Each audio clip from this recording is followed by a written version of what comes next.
క్రీస్తునందు ప్రియమైనటువంటి దేవుని సంగమా, మన రక్షకుడు మన ప్రభు అయినటువంటి యేసుక్రీస్తు పరిశుద్ధ నామంలో మీ అందరికీ శుభాలను తెలియజేస్తున్నాం.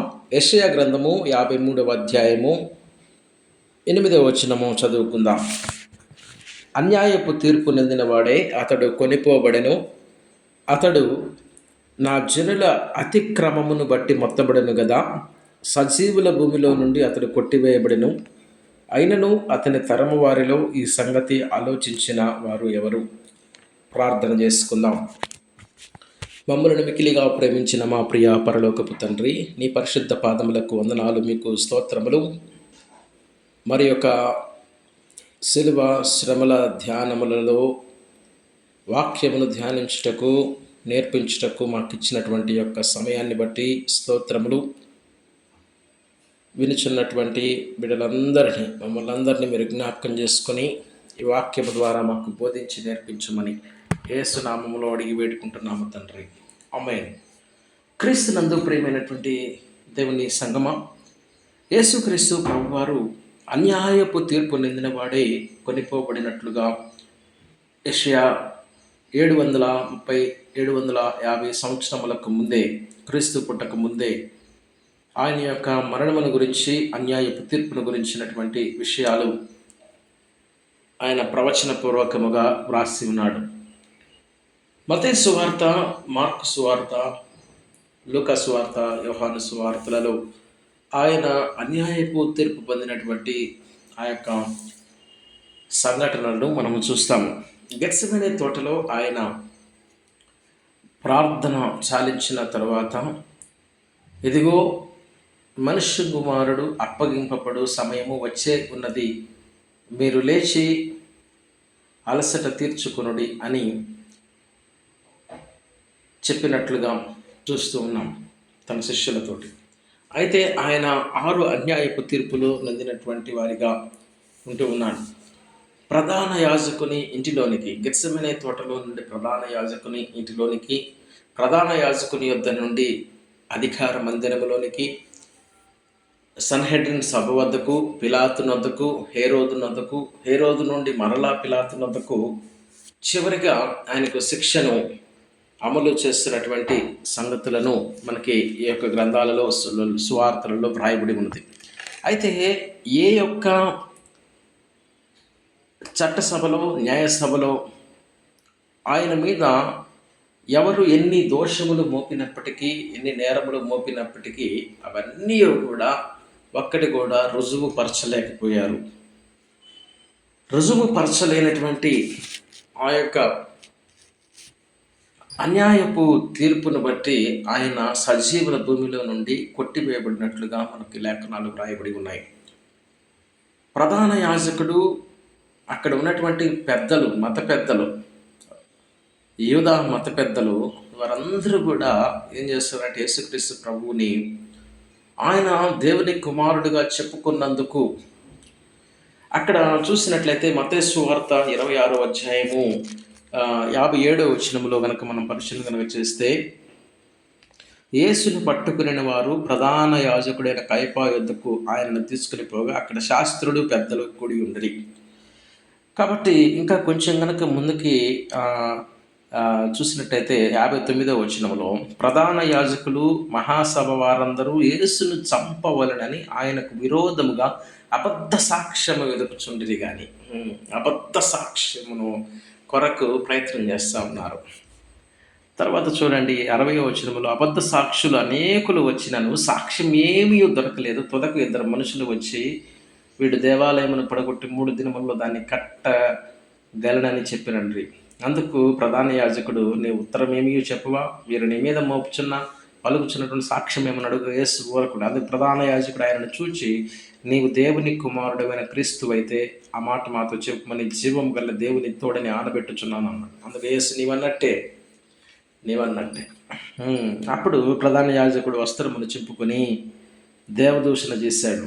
కాబట్టి దేవదూషణకు తగినటువంటి దేవదూషణ కనుక చేస్తే అది మరణమునకు, డెత్ పెనాల్టీ, డెత్ పనిష్మెంట్ అంటారు.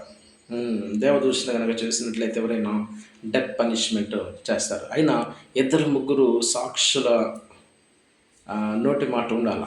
కానీ యేసు ప్రభు విషయంలో వారు ఒక్క నేరము కూడా మోపలేకపోయారు. చివరికి ఇతను దేవదూషణ చేశాడు అని మాట్లాడుతూ ఉన్నట్లుగా చూస్తూ ఉన్నాం. అయితే ఆయన దగ్గరకు వచ్చినప్పుడు, యేసుక్రీస్తు ప్రభు దగ్గరికి వారు వచ్చినప్పుడు యేసు ప్రభు మీద నేరములు అనేకములు మోపడానికి ప్రయత్నం చేశారు, కానీ ఒక్క నేరం కూడా ఆయన రుజువుపరచలేకపోయారు. పైగా యూదులు రాళ్లతో కొట్టి చంపాలి, కానీ రాళ్లతో కొట్టి చంపే అధికారము ఒక యూదుడిని చంపేటువంటి అధికారం వాళ్ళకి లేదు. యూదులు అయినప్పుడు ఎందుకు లేదు అని అంటే, వారు రోమా యొక్క పరిపాలన ఉన్నారు. రోమా అధికారి ఎక్కడ ఉన్నాడు? పిలాతు రోమా అధికారి. పిలాతు ఉన్నాడు కాబట్టి, రోమీల పాలనలో ఉన్నారు కాబట్టి, ఏ వ్యక్తిని కూడా మరణశిక్ష విధించేటువంటి అధికారం యూదులకు లేదు. కాబట్టి యూదులు, ప్రధాన యాజకులు, శాస్త్రులు, పరిచయులు, సద్దుకయ్యులు, అక్కడ ఉన్నటువంటి వారందరూ కలిసి ఏకముగా కూడి ఏం చేస్తున్నారంట, పిలాతు దగ్గరికి వెళ్ళి పిలాతు దగ్గర ఆయన ఒప్పిస్తున్నారు. ఆయన పిలాతు అంటాడు, ఇతనితో మాట్లాడుతూ, యేసుతో మాట్లాడుతూ, ప్రభువుతో మాట్లాడుతూ, నీవు ఒక్క మాట కూడా మాట్లాడవా? నీవు యూదుల రాజువా అంటే, అవును నీవన్నట్టే.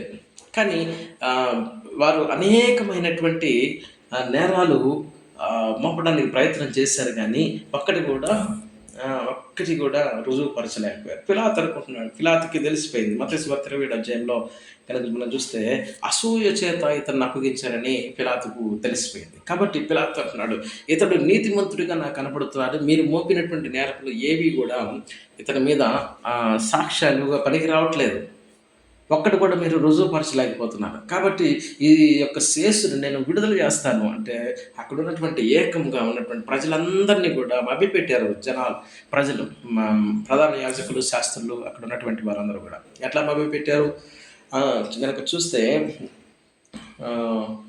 యూదుల రాజు నీవేనా అని ఆయన అడిగినప్పుడు ఆయన అంటున్నాడు, పిలాతు అంటున్నాడు, ఈ నీతిమంతుల రక్తమును గూర్చి నేను నిరపరాధిని అంటాడు. 27వ అధ్యాయము మత్తయి సువార్త 21వ వచనంలో ఈ విధంగా రాయబడి ఉంటుంది. అధిపతి 20వ వచనం, ప్రధాన యాజకులు పెద్దలు బరబ్బాను విడిపించుమని అడుగుటకును యేసును సంహరించుటకు జనములను ప్రేరేపించారు. జనాలను కూడా, ప్రజలను కూడా ప్రేరేపించారు. కాబట్టి యూదుల రాజు మాకొద్దు, బరబ్బాను, బందిపోటు దొంగైనటువంటి బరబ్బానే మాకు విడుదల కావాలి అని వాళ్ళు కోరుకున్నారు. కాబట్టి ఇక్కడ చూసినట్టయితే ప్రతిదీ కూడా లేఖనము అనుసరించి ప్రవచన ప్రకారముగా, ప్రవచన నెరవేర్పుగా ప్రతి ఒక్క విషయము, సంఘటన చివరి ఆ యొక్క గడియల్లో కూడా ఆయన ప్రవచన నెరవేర్పుగా జరిగినాయి. కాబట్టి యేసుక్రీస్తు ప్రభువారి మీద మోపినటువంటి నేరములలో ఒక్కటి రుజువు కాలేదు. ఆయన మరణం వరకు తగినటువంటి శిక్ష, తగినటువంటి పని ఏమీ చేయలేదని అధికారి అయినటువంటి పిలాతు సాక్ష్యం ఇస్తూ ఉన్నాడు. హేరోదు దగ్గరికి వెళ్తే హేరోదు కూడా ఆయన మీద ఏమీ నేరము లేనట్లుగానే కనబడుతూ ఉంది. పిలాతు భార్య కళలో కనబడుతుంది. ఈ నీతిమంతుని జోలికి పోవద్దని పిలాతుని హెచ్చరించింది. కాబట్టి పిలాతు ఏం చేస్తున్నాడు, ఈ నిరపరాధి యొక్క రక్తమును గూర్చి నాకు సంబంధం లేదు, నేను ఈ నీతిమంతుని యొక్క రక్తమును గురించి నేను నిరపరాధినిగా ఉంటున్నానని చెప్పి చేతులు కడిగేసుకుని సిలువకి అప్పగించేశాడు. కాబట్టి ఈరోజు సిలువకు అప్పగించింది అసూయ చేత, సిలువకు అప్పగించింది అన్యాయపు తీర్పు చేత, సిలువకు అప్పగించింది. కాబట్టి ప్రేమైన ఎందుకు ఇవన్నీ యేసుక్రీస్తు ప్రభు న్యాయపు తీర్పు నందినవాడు అని అంటే, యేసు నిన్ను నన్ను ప్రేమిస్తూ ఉన్నాడు. యేసు నిన్ను నన్ను నిత్యరాజ్యానికి తీసుకుని వెళ్ళడానికి, పాపం మీద జయాన్ని మనకు అనుగ్రహించడానికి, ఆయన ఎటువంటి పాపము చేయనప్పటికీ, ఎటువంటి నేరము చేయనప్పటికీ ఆయన అన్యాయపు తీర్పు నందినవాడై, హింసించబడి, నిందించబడి, దూషించబడి, అపహసించబడి ఆయన శిలువ మరణం పొందాడు. కాబట్టి ఈరోజు మనలను ఆయన యొక్క చట్టసభలో, దేవుని కూడా ఆ చట్టసభలో నిన్ను నన్ను నీతిమంతులుగా నిలబెట్టడానికి ఆయన ప్రభు అయినటువంటి యేసుక్రీస్తు యొక్క లోకంలో అన్యాయపు తీర్పు నందిన వాడిగా మారిపోయాడు. సజీవుల భూమిలో నుండి కొట్టివేయబడినాడు. కాబట్టి ప్రియమైన దైవజనమా, ఒక్కసారి ప్రభువుని గురించి ఆలోచించగలుగుతావా? మన పాపము, మన ఆలోచనలు, మన తలంపులు, మన క్రియలు దేవునికి ఆయాస్కరంగా ఉంటున్నాయేమో. ఈ యొక్క శిలువ శ్రమల ధ్యానాలలో శిలువను జ్ఞాపకం చేసుకుంటున్నాం, ప్రభువుని జ్ఞాపకం చేసుకుంటున్నాం కదా. ఒకసారి ఆయన అన్యాయపు తీర్పు, ఒకసారి ఆయనటువంటి ఘోరమైనటువంటి మరణము, ఘోరమైనటువంటి శిక్ష, మనము ఉండవలసినటువంటి స్థానంలో మనకి బదులుగా ఆయన ఉండి ఆయన రక్తమును గార్చి ప్రాణం పెట్టాడు, మనకు నిత్య జీవాన్ని ఇచ్చాడు. కాబట్టి ఇప్పటికైనా ఇంకా మనం ఆయనకు ఆయాస్కరమైనటువంటి జీవితం జీవిస్తున్నట్లయితే దాన్ని క్షమించమని ప్రభువుని అడిగితే ప్రభు క్షమించడానికి సిద్ధంగా ఉంటున్నాడు. ఈ మాటలు ప్రభు దీవించిన గాక ప్రార్థన చేసుకున్నాం. మమ్మల్ని మిగిలిగా ప్రేమించిన మా ప్రియ పరలోక తండ్రి, మీ పరిశుద్ధ పాదములకు వందనాలు, మీకు స్తోత్రాలు. అన్యాయపు తీర్పు నందినవాడి సజీవుల భూమిలో నుండి కొనిపోబడినారు తండ్రి, మీకు వందనాలు, స్తోత్రాలు. మాకు రావాల్సిన శిక్ష మీరు భరించారు, మాకు రావాల్సిన అవమానం మీరు భరించారు, మాకు రావాల్సినటువంటి ఆ కొరడా దెబ్బలు, ముళ్ళ కిరీటము, మేకులు తండ్రి, ప్రక్కలో బల్లెపోటు అన్నీ మీరు భరించారు తండ్రి, మీకు వందనాలు చెల్లిస్తున్నాం. ప్రభా, జీవితాన్ని నీకు ఇష్టమైనటువంటి జీవితాలుగా మార్చబోటకు సహాయం చేయమని, ఈ మాటలు మా హృదయాలు నీరుకట్టి ఫలింపచేయమని యేసు నామమున అడిగి వేడుకుంటున్నాము తండ్రి. Amen. God bless you all. Good morning. Praise the lord.